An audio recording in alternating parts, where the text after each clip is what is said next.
ఏం చెయ్యాలి? పోలీసులు త్యాగం చేస్తున్నారు, 7 నిమిషాలకి వస్తున్నారు. ప్రతి క్షణం మనల్ని ఎడ్యుకేట్ చేయడానికి డ్రంక్ అండ్ డ్రైవ్ చేయొద్దు, లేకపోతే స్పీడ్గా వెళ్ళొద్దు, ఇలా రకరకాలుగా మనం చెప్తున్నాం. మనమేం చేస్తున్నాం వాళ్ళకి? థ్యాంక్స్ టు పోలీస్ అనేటువంటి నినాదం ప్రతి గుండెల్లో మోగేదాకా ఈ రాష్ట్రం బాగుపడదు, ఈ ప్రజలు బాగుపడదు. Thanks to him, thanks to police. కృతజ్ఞత లేని జీవితం చాలా చాలా తక్కువ, కనిష్టమైనటువంటి జీవితం. కృతజ్ఞత ఉండాలి. ఎప్పుడైనా పిల్లలకి మనం నేర్పించాల్సింది థ్యాంక్స్. ఎవరు ఏ పని చేసినా మనం చెప్పాల్సింది థ్యాంక్స్ అనేది మన బిడ్డలకి మనం నేర్పించాలి. అలాంటి కాలం ఎప్పుడొస్తుందా అని నేను ఎదురు చూస్తున్నాను. ఎవరి కోసం? ఒక తండ్రి ఉంటాడు, తల్లి ఉంటుంది, అన్న ఉంటాడు, చెల్లె ఉంటాడు, భార్య ఉంటుంది. ఒక బావిలో కుళ్ళిపోయిన శవం వాసన వస్తూ ఉంటుంది. అక్కడికి వెళ్ళడానికి మనం ఎవ్వరము వెళ్ళాం. మొట్టమొదటి మనం పోలీసులకు ఫోన్ చేస్తాం. సార్, మా వాళ్ళ శవం అక్కడ పడిపోయింది సార్, పెద్ద వాసన వస్తుందంటే అన్ని ప్రాణాన్ని బిగబట్టుకొని తండ్రిలా తల్లిలా కొడుకులా వెళ్ళి దాన్ని తీసుకురావడానికి ముందుకు వెళ్ళేది పోలీస్ అన్న విషయం ఎప్పుడైనా మీ పేరెంట్స్ మీరు చెప్తున్నారా? ఎప్పుడైనా మనల్ని మనం అలా అనుకుంటున్నామా? కేవలం వారు చేస్తూనే సరిపోతుందా? మనమేం చేస్తున్నాం, మనమేం చేయాలి అన్నది నేను ఇవాళ ఈ సభా వేదిక మీద నేను ప్రధానంగా ఇది గుర్తు చేయదలుచుకున్నాను. నేను మళ్ళీ ఇప్పుడు గుర్తు చేసుకుంటున్నాను.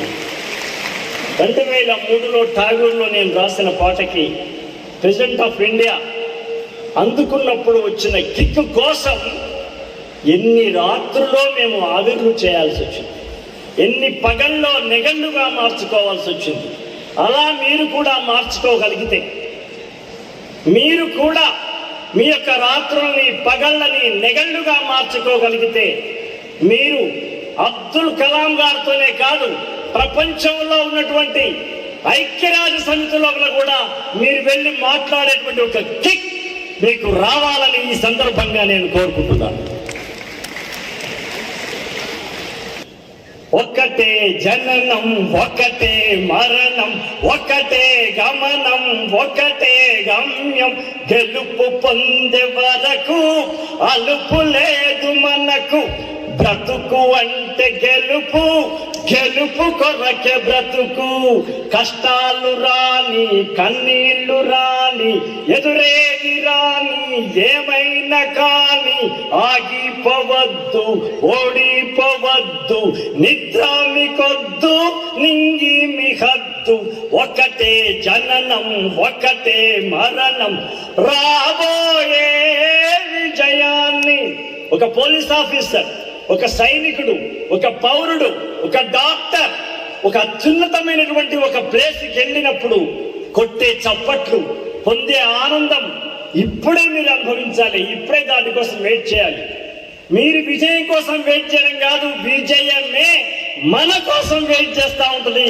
జస్ట్ మనం కలుసుకోవడం మాత్రమే బాకీ ఉంది. ఎలా చెబుతాం? మీరు ఇప్పుడు చెప్పినారు సుధీర్ చంద్ర గారు, మనం సెల్ చూస్తూ ఉంటాం, ఇట్లా ఇట్లా నీ జీవితం పోయే బాగా చెప్పినాడు ఆయన. నేను ఇంకోటి చెప్తా, సెల్ ఏమంటుందంటే, నువ్వు ఒక్కసారి తలకాయ ఉంచుకొని నన్ను చూడు, నీ జీవితంలో నేను తలకాయ ఎత్తకుండా చేస్తా. నువ్వు చూడు, తలకాయ ఎత్తకుండా చూడు, నిన్ను తలకాయ సచ్చేదాకా నేను తల ఎత్తకుండా చేస్తా అంటది. అదే మీరు ఒక అద్భుతమైన పుస్తకం తెరవండి, అది కూడా తల వంచుకునేది. కానీ పుస్తకము నువ్వు ఒక్క 10 నిమిషాలు తల వంచుకొని చదువు, నిన్ను ఎర్రకోట మీద ఎగురుతున్న జెండాలాగా జీవితం అంతా తల ఎత్తుకునేదే రాస్తాడు ఈ book. That is the difference between book and self. మనం దేన్ని ఫాలో అవుతున్నామో, దేన్ని ఫాలో కావాలి.